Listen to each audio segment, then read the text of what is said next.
Hello and welcome to another episode of Wine for the People. It is me, Noah, by myself in the little Melbourne satellite studio of Wine for the People. And the background today is pink because we are talking about everybody's favorite pink style of wine, and that is rosé.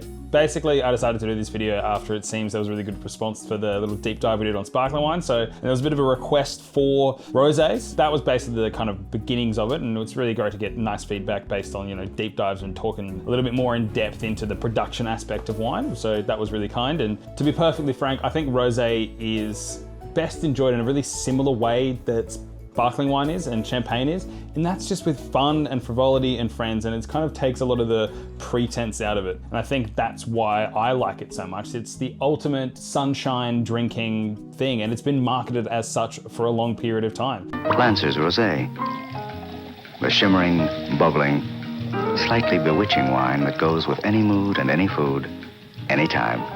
Basically what I thought I'd do is go through a bit of the detail and the winemaking options in actually producing rosé, because there's a lot of kind of intricacy that kind of gets glossed over by the rosé spectrum as we're all just thinking about it as this fun drink. There's a lot of detail that goes into rosé production, so I thought I'd go through a lot of those. I thought I'd go down to my local bottle shop. Nothing particularly independent or really fine crafted selection. This is a everyday bottle shop. Basically what I thought I'd do is actually take you guys on a walk to my local Dan Murphy's and talk about the history and the styles of rosé along the way. Alrighty, so I have just left my house and I am on the way to iconic Australian chain bottle shop, Dan Murphy's, or as some affectionately call it, Dr. Dan's. And the goal here is for me to run through the entire history of rosé on my little walk to my local Dan's. And to be honest, that's a bit of a tall order as it's quite a short walk. This is inner city Melbourne. There should be a bottle shop on every corner, so we're going to give it a crack, trying to run through the history of rosé while I get there. So, anyways, now rosé begins as. All right, well, we're back from Dan's, and yes, we didn't really get too deep into the story of rosé, so let's just jump into it here. Rosé doesn't really have a really long history and particularly interesting story behind it. Rosé's probably been made for a really, really long time, but for the most part, it's just been made as wine rather than marketed as a particular category. People have been taking red grapes and making it into low skin contact white wine for as long as we've been making wine. But there's been no real lineage of that until kind of like the late 1900s, where a few key areas of production started really leaning into these like lighter styles of wine, and both of those are European, and one of those is France and the other one is Portugal. Now Portugal we'll get into a little bit later with their most iconic rosé and one of the great wine success stories that exist in the world. Basically rosé is at its heart, it belongs kind of to Provence. Provence has been the flag bearer and the champion of the particular category. If you think about rosé, you think about Provence. And people are trying to make rosé outside of Provence. They're making it in a Provence style for the most part. And if you don't know anything about Provence, here's a quick little run through. It's basically a region in the south of France along the coast. It's very hot, it's very dry. They've been growing Grenache here, they've got Mourvedre, they've got Syrah, they've got Cinsault, and basically their specialty is to make these red grapes into a completely dry white. And they do that by absolutely minimizing the skin contact and making sure that there's as little tannin extract and color coming out of the grapes as humanly possible. Now, this can either be done by direct pressing, which is basically picking the grapes on their whole bunches and putting them in a press and pressing them immediately. So doing is you're not extracting any tannin or color from the skin into the juice itself. So that's why it's so pale. Some producers put a small degree of skin contact for a little bit of extra texture. So you're extracting all of those phenolic compounds that exist in the skins of grapes to get a little bit of kind of fleshiness and a little bit of extra color. But for Provence, for the most part, that's really not really sought after too much. Basically, this pale salmon, coppery pink beverage that we call rosé. And of course, rosé is really named after the color of rose the wine's hue kind of reflects. So if we're going to talk about the pinnacle of rosé being Provence, let's talk about the Provence wine, and that is Whispering Angel. Now, Whispering Angel has been kind of part of the rosé renaissance over the last 30 plus years. Basically, this is Chateau d'Esclans. My French pronunciation is garbage. Chateau d'Esclans. Basically, why this is so popular is because they've made Provence wine perfectly. It is pale as you can kind of see, it's pretty much see-through. It is human colored.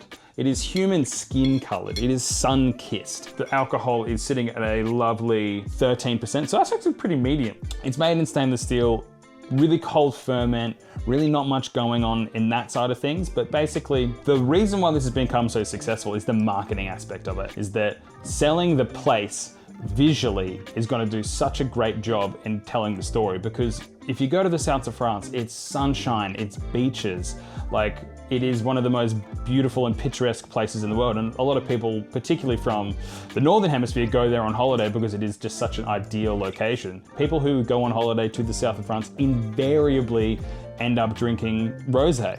These guys did such a great job at kind of telling that story. And that's why it has become the wine that it is today. And this isn't cheap piss either. This is $50 Australian. But anyways, let's try the flag bearer of Provence. Uncork, which is rare for rosé, but there you go, how good. And that is as close to water as you can humanly get. That has little to zero color whatsoever. Well, good news is it tastes bloody delicious too. It's got this lovely kind of cranberry, fresh raspberry, lovely fresh strawberry thing, great acidity, bone dry. And look, it's $50 worth of rosé. I probably wouldn't be paying $50 for Whispering Angel in Australia. It's probably a little bit much, but bloody hell is it delicious. As far as rosé is concerned, this is the benchmark. This is what everyone wants to be. And I can totally see why. There's a famous kind of winemaking method that people talk about in rosé, and that is called saignée, which is to bleed. Basically, it's like bloodletting for rosé.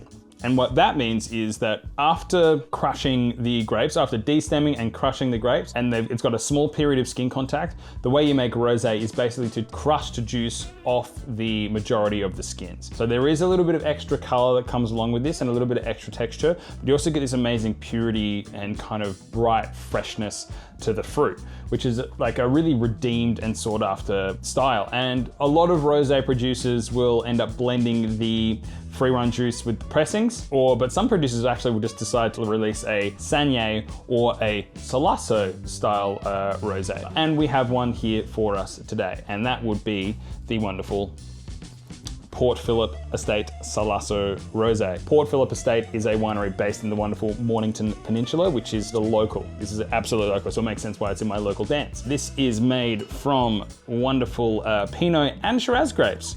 So interesting little combo there. So that means for some structural Pinot and some probably very structural Shiraz.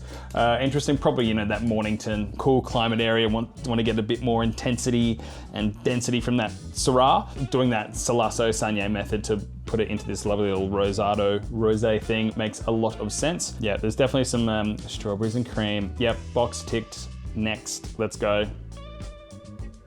Oh, yum, that's delicious.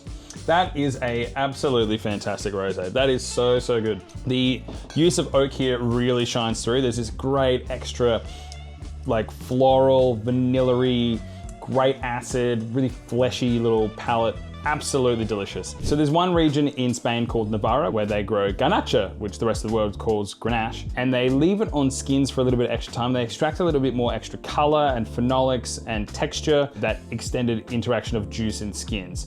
Another region that does that famously is Tavel, which we have a strong fondness for on the show. Obviously, Magic 38 is a inspired little number from that particular region, and they take Grenache grapes, Syrah grapes, and have some light skin contact and extract a little bit more of that deeper colored rosé, which I think is really, really cool. You get this kind of more red, real intense pink color rosés come from. Now, I'm not gonna taste it in the show. We've tasted it before. It's bloody delicious. This isn't probably what Tavel generally looks like. It's probably a little bit darker because we carbonically macerated it for about 5 days before pressing and then had about a day of skin contact. So that's probably not quite exactly Tavel. This gives you a bit of an idea of if you leave the juice on the skins a little bit longer, but press it still pretty early, you pick up a bit of extra color, but still fits in that, you know, rosé or light red area.